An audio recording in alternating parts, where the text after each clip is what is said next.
Number 8. 8. Okay. How would you pay a hacker threatening to release your browsing history to your families and friends? Brad,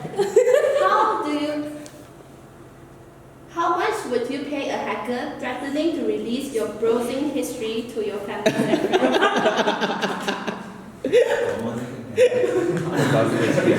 How much would you pay a hacker that is threatening to release your browsing history to your families and friends?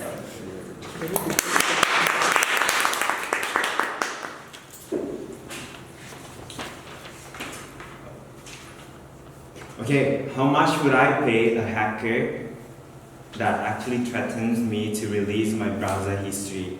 Okay, when I first heard this question, the first thing that came to my mind is actually my browsing history. So like, the first thing, like, what did I actually do? Where did I actually surf last night? And like, I wouldn't even pay actually up to $10 because, you know, when I surf something that is very personal, I would actually use Incognito. Yeah, incognito, which is actually more like it doesn't save whatever you surf into your history. So basically, you are safe.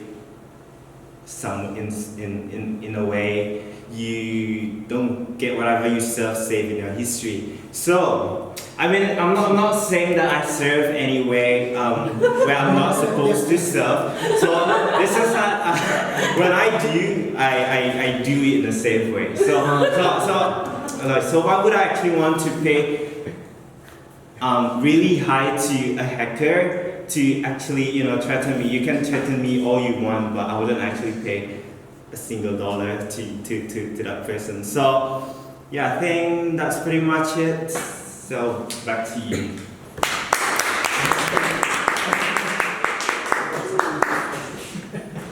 Actually, you know, the more you try to explain, the more guilty. Okay, moving on. Let's have another guest. Sahid?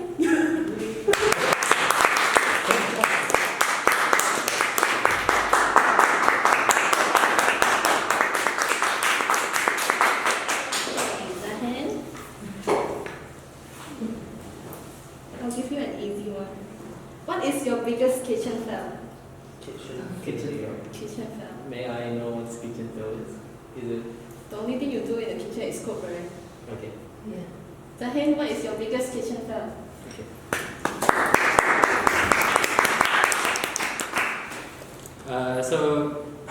Good evening, everyone. Good evening. So my topic is about kitchen fail. What I have done that I failed in the kitchen. Okay.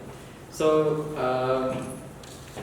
I'm the kind of person that really goes to the kitchen. So I don't think I have any other experience about that. So but I once cooked for a girl before.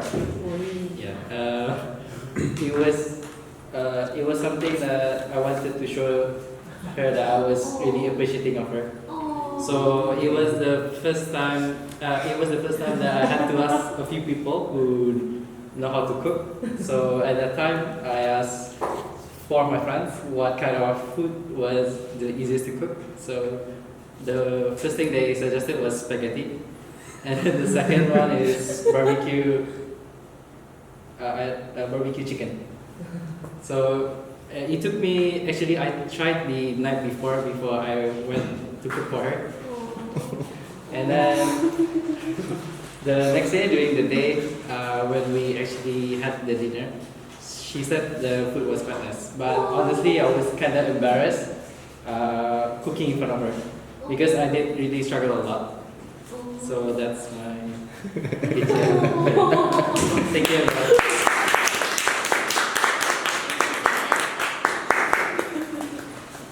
Zahin talks about his struggles trying to cook a nice, delicious meal for the girl that he probably likes.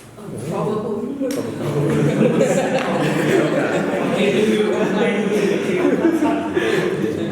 Next up, can we have Alif?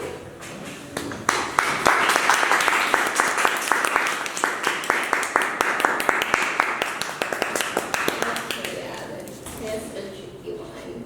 If you you were transported 400 years into the past with no clothes or anything else, how would you prove that you were from the future? Alif, if you were transported 400 years into the past with no clothes or anything else, how would you prove that you were from the future?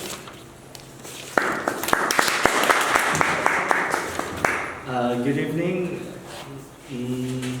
Okay, after hearing that question, how would I prove if I was from the future, if I was transported 400 years into the past? I would probably start by finding out who lived in that year or in that century when I was transported back. So I would probably find them and probably tell them about themselves that they never know, or probably what they might do in that future. Or probably someone like, say 400 years ago was in the 15th century. I'll probably have to cross all the way to Europe, find some Gothic guys, find some painters probably, find some inventors, and then probably give them an idea of how would they invent that item, or maybe I would tell them how they would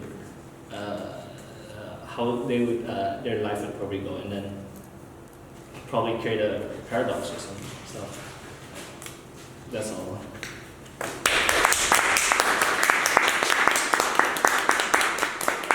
Thank you, Alif. Alif chose a very safe approach, so he decided to do some research first and be very well prepared, so he could try to convince the people there that he is from the future and not from the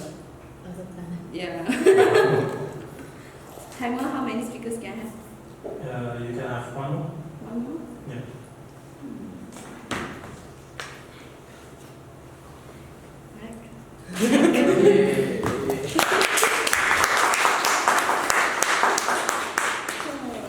Okay, Mac. If you were arrested with no explanation, what would your friends and family assume you have done? Yeah? If you were arrested with no explanation, what would your friends and family assume you have done?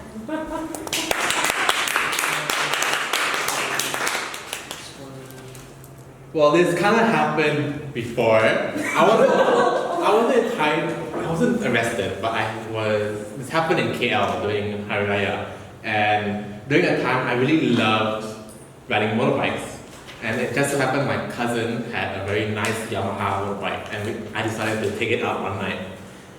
Now that was the biggest problem for me, because when I took it out, after the first corner, there was just a police alongside the road giving a ticket to another car. And I thought, hey, why not just pull up behind them, relax first, and let them leave, and then I can continue riding.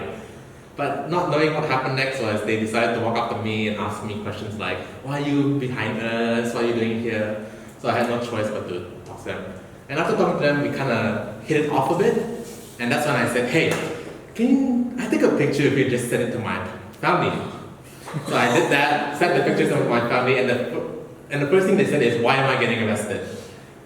And the thing is, because they knew how I was at the time, they clearly knew it was because I rode the motorbike. And during that time, I don't have any motorbike license. So you'll see why they are panicking a lot. And it got to the point where both my parents were freaking out. My uncle, who was working under the Crown Prince of Johor, wanted to call the police commissioner, and a lot of things lah. But the greatest thing is that because I come from a family of pranksters, for me this was the greatest prank I could pull on them.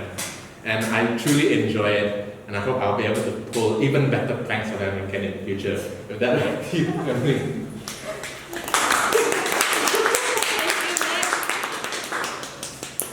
So Mac pulled a really good prank to his family. Good thing he didn't get into real trouble. No, they didn't ask for license, it's okay.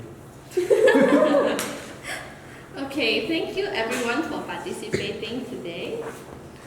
Please cast your vote by writing down the name of whom you think is the best speaker tonight to a small piece of paper and pass it to me later. I will announce the winner at the late part of the evening.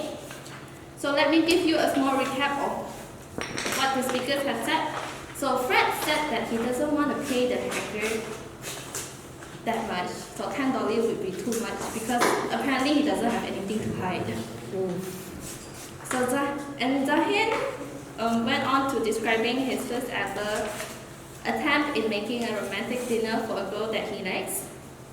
Alif chose a very safe approach to go back to the ancient history, trying to prove to them that he is from the future.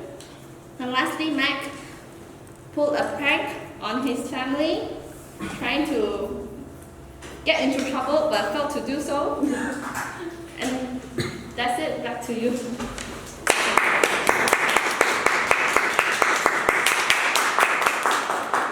Thank you so much, Emily. Those were really entertaining questions, and it actually allayed our fear of coming up on stage and delivering an impromptu speech. Thank you so much, Emily. Let us give another round of applause to our table topics master for tonight. So next up on our agenda is our prepared speech. Tonight we have only one speaker for tonight.